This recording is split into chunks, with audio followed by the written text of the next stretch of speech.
Hello, c'est de nouveau David de Dynamique Agencement. Nous voilà pour un nouveau tuto vidéo dans lequel nous allons présenter l'attribut copie, qui est un attribut très intéressant à découvrir. Donc pour cela, sélectionnez votre meuble, allez dans Attribut du composant, vous cliquez sur le petit plus et allez chercher l'attribut copie. Nous allons créer pour cet attribut deux attributs personnalisés. Il suffit de cliquer sur le petit plus. Le premier sera la quantité. Le deuxième sera l'espacement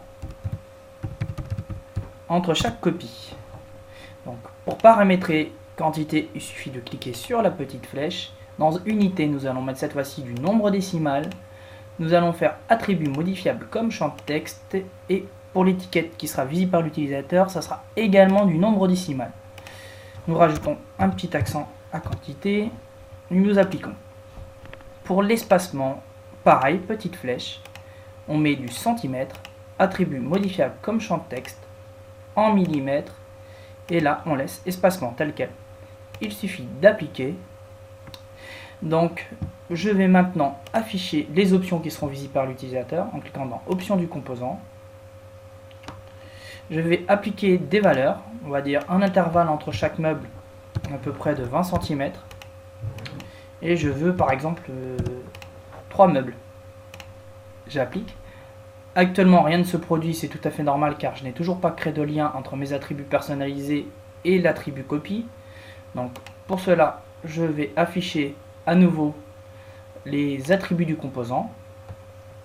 Et au niveau des quantités, ça sera égal à 3 moins 1. Et pourquoi moins 1? C'est parce qu'il y en a déjà un sur la scène, et si j'en veux 3 au total, il suffit d'avoir 2 copies. Donc maintenant, il suffit d'indiquer une position de copie, soit X en position, soit Y, soit Z. Étant donné que je veux que le meuble soit copié à la gauche du premier, il suffit tout simplement d'aller dans X, et là on met égal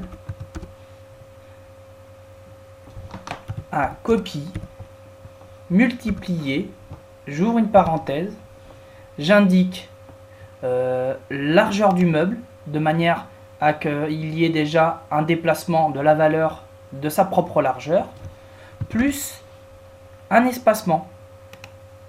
Et je ferme ma parenthèse. J'ai juste à valider et j'ai mes 3 meubles qui ont été copiés automatiquement. Je peux afficher les options du composant à nouveau, et là je peux m'amuser à modifier. J'ai juste à mettre quantité 5 et appliquer.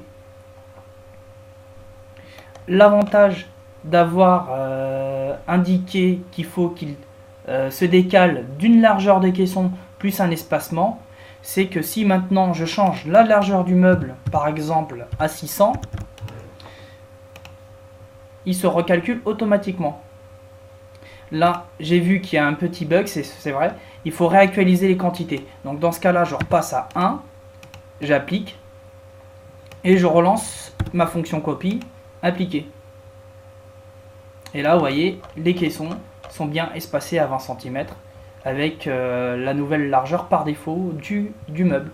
Donc voilà pour ce tuto vidéo au niveau des copies. À très vite pour la suite des attributs du composant.